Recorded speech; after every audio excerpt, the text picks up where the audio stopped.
What's up, guys? Your boy KFB23 on the YT, and I'm back in another video. And today we're talking about, well, it was the 3 trades I did like 2 years ago. I'm doing that again, sort of. I don't think we'll do like 5, 6 teams like I did last time. It did good on the YouTube channel though. Did some pretty good views. I'm not gonna lie to you. But like this team right here that I'm doing it today, I've been like thinking to myself, nobody is talking about them absolutely whatsoever. Like nobody in the NBA is saying they need to make this move, they gotta do this, that, this. Like the all season just passed and all the trade the happened, such and such, and nobody is talking about them. Like they didn't make any moves. They were mediocre all year. They had a superstar that was mediocre, mid, and garbage. Effectively, he was, and that's the Orlando Magic. Orlando Magic. I grew up. I would say it's a little backstory. The Orlando Magic, I was not rooting for your downfall. I was probably rooting on Paolo Banchero's downfall. Oh my god, the meat writing is crazy. Look at this. I'm not a mean guy, and sorry for my phone for going off. I'm not a mean guy, but people were comparing him to LeBron James after what he did in the Celtics series. Say, oh, it was a big Paolo year. He's gonna do this and that. Desmond Bain. And I'm like, no. I remember somebody said some crazy shit about he's better than this player, and I'm like, nope. And I started trolling, and the troll became a reality because he proceeded to have a very bad season. That's due to injuries. To certain, like they weren't healthy this year, but Paolo Banchero was bad. Welcome to Hate Hoops. I hate on hoops, and they must hate hooping. Paolo Banchero has no bag, and he's going to be the downfall of his team in the playoffs. I don't even think he's trying. Floater to the wind. So why are we drawing up a play for him when the game is tied with 5 seconds left? Did anybody on the court, did anybody in the arena think he would make it? Did he even think he would make it? He just... But I think I did 3 trades that should make the Magic a little bit better than what they were. And I think we can all seriously say what the Magic needs is 3-point shooting, consistent 3-point shooting at that, floor spacing. I think the coach needs to be better offensively minded. Like Jalen Suggs has to be a better point guard at like scoring the ball. I love Jalen Suggs, but like defensively he's great, but like offensively he's 0-point games. They won that 0-point game where he only took like 4 shots and they still won it. But like it became a real detriment. Paolo Banchero, he was bad all year, but those 2 playoff games he was pretty decent. So yeah, whatever. They would be a lot better if they had a consistency like everybody played this year. I don't think they would have been the 8th seed, and I think if they did have, if they were up 3-1, and if they still had what's his name, Franz Wagner, they would have probably beat the Pistons, which is just life. It's another team I gotta do a video on, but I think I made 3 trades that should be pretty good, damn good in my opinion, to make the Magic better. And the first one is AJ Green from the Milwaukee Bucks for Goga Bitadze and 2 second rounders and Jaden McCain. It's not the other McCain brother. That's not McCain at all. It's his first name.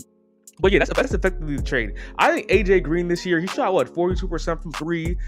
He shot on his transition threes. He shot 41% from 3, and in his transition threes he shot 42%. That's another good catch and shoot guy. Another guy coming off their bench that can really knock down some shots. Because coming off their bench, like I like Anthony Black in them. I like Anthony Black. He's all right. Tristan Silva, I'm not gonna lie to you, it's not a lot of good things I hear about Tristan Silva. Every time I see Tristan De Silva is missing in ways I didn't know was possible. Why the fuck is he touching the ball in OT? Really, what it is like coming with that bench. Like you can have lineups with AJ Green, with him being another displacer, so like Apollo you can play either point Apollo, have him at the point guard spot, Desmond Bain, AJ Green, and then Franz Wagner and Wendell Carter Jr., which that's a pretty spaced out lineup. That's probably help their offense, because I'm pretty sure in that Pistons and Magic series, they had a historically bad offense in those series. Like they were barely scoring 90 points in them games, and it was ass-tastic. But the first 4 games, the Magic were a little less ass than the Pistons. But then it switched around, and the Magic weren't as the Pistons are slightly less garbage because Tobias Harris started hitting his shots and Kate Cunningham happened. I think that the AJ Green helps that out, especially like the transition threes and things of that nature. There's not a bunch of players outside of Desmond Bane that can do that consistently that I trust on the roster. And adding him, the Bucks don't really need AJ Green. AJ Green's like 26 years old, and they're looking at a complete rebuild. He's not really necessary on the team, so you could definitely go get him and grab him for something like Goga Batasi. I know Magic fans like him, and he's your backup center, but I think the shooting is more present in having the backup center minutes. Like, the second trade I had in mind was Justin Champagnie for Tristan Silva. The last segment I was shitting on Tristan Silva, and I think they make him on similar money. And this year was definitely a down year for Justin Champagnie. But like his brother, I actually liked, like 2 years ago when he was playing with Jordan Poole, I actually liked him. When he started for those games, he was hitting his shot 30% from three. Another guy that can catch and shoot and hit shots and make some good reads and shit like that. Good reads. He's not an offensive guru, but like he can cut and dunk. Like I think he's more athletic than Julian Champagnie. You know, Julian Champagnie is a better shooter, but Justin Champagnie is a great shooter on his own right. 4 attempts per game, averaging on 38%. 2 years ago, this year it was a down year. He only shot around like 33%. But I think like now that they got AJ DeBonta, you can easily convince yourself, hey, they don't need any more forwards. They don't. I saw some projected lines that he's gonna be playing power forward for Anthony Davis. Like, gang, no. Like, there's already Koulibaly, Keyshawn George, AJ DeBonta, Buck Carrington. Like, you have enough forward spots in your rotation where you're willing to give up. And like, you have to if you have to go in and throw in a Tristan Silva for like a second round pick or something like that, like, I think the Wizards just take that at this point, a second or another 2. I think they will take that, and that just adds to your roster a little bit. Because it's going to be helpful just having another guy coming with the bench like him, and like it's another fourth-person roster. He still brings in the good defense, but not as good. Like, he won't be as good as AJ Green at shooting, but good defender, can still knock some of the shots he can make. He's not going to put the ball on the floor not like Tobias Harris, but he's one of the people on the Washington Wizards that know his role as a sit in the corner, cut, hit the 3 when I need it, when I'm wide open, and it's good. There's good ball. That's all you need in the NBA sometimes. Just 3 and D, and he provides that at a great level. I liked him 2 years ago. I thought he should be on a contender. And Julian Champagnie just got paid. I think Justin Champagnie should get the opportunity, because I promise you, he will shock some people. Both those brothers are like the Holiday brothers. You can't get a bad pick. He's going to be a decent NBA player. But moving on to my next trade, it's not really a trade. I sat there, so when I first started making the video, I'm like, okay, what's a big name I can give to the Magic that would help this team compete and help them win for championship? Like, who's a good guy? Who's a guy to add? Just to not put all role players, but I went to Kyrie Irving, because I looked down the list of people that are available, and either no, that team's not trading, they're a contender on the same conference as you for that star player, they're not doing that, or they just don't have a guy that, like, there's some players, but like, it doesn't help what the Magic have. They need a guy. They need 3-point scoring. They need shooting. They need somebody to put the ball in the basket. Not really. They already have Franz Wagner and Paolo Banchero. They just need a guy that can get this elite level shooting. And I think Kyrie Irving is that guy to me, because he can play off ball. He's definitely hitting shots, and when you need him to create offensively, even if Franz Wagner or Paolo Banchero, like one of the other, gets hurt, you have another second option. And Kyrie Irving being a third option on your team instead of trading him for either, it's gonna be the two trades that would make it work is either Desmond Bane, which I'm thinking to myself, no, you're not going to do it for Desmond Bane, but it makes more sense to pair him up with the Jalen Suggs. But the Magic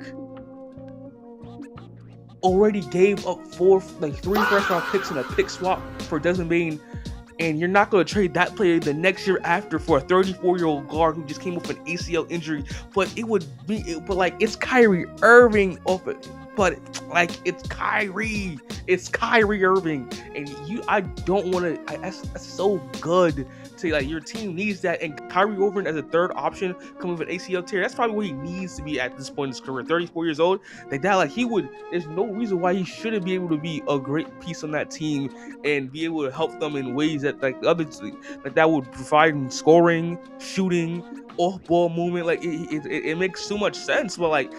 It's either give up Jalen Suggs and this player or bowl a third team, but like I really don't want to give up Jalen Suggs, but I might have to because there's like they won't go ahead and trade Desmond Bane, and they're not trading Paolo and Franz, and everybody else on the roster is Wendell Carter only makes 10 mil, Goga Batasi only makes 8 mil, the guys off the bench only making a couple $1 million because you just waived Jonathan Isaac, you brought him back, but like so, like it has to be one of those two and some picks to make it make sense for the Magic to do because they're probably better Kyrie Irving trades, but you can't give up another 2 first-round picks and Desmond Reigns. That means you just lost 5. You just basically traded 5 first-round picks for Kyrie Irving because he like you know what I mean. And it's just kind of hard, but it makes so sense. You just have to really convince the Magic to take him on. Like you can just take him on the cheap, and then maybe only 1 first-round pick or a couple seconds.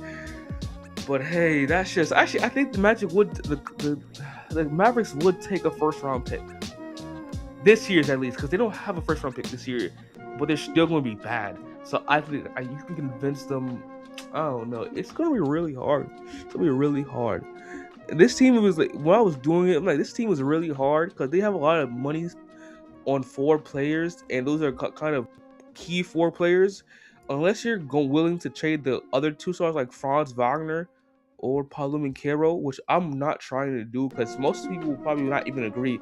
I'm trying to make a trade that will just help the roster in a positive way because the 2 trades I made, there's no way there's not much negatives. You get a lot of positive value on what you get. But like trading those 2, you don't know what you're gonna get. You don't. You probably could have traded one for Jaylen Brown because that might have helped. Jaylen Brown is better than Paolo Banchero. Jaylen Brown is better than Paolo and probably better than Franz. But that's my opinion. I don't know if anybody's gonna agree with that though. But hey, such is life. But if you're a Magic fan reading this, which I really hope you enjoyed this video. I know I did slander Paolo Banchero's name the first 2 minutes of the video, but hey, everybody has the world needs haters, and I was one of them. So I'm KFB23 on the Wise Team. I'm out. Peace. Have a good one.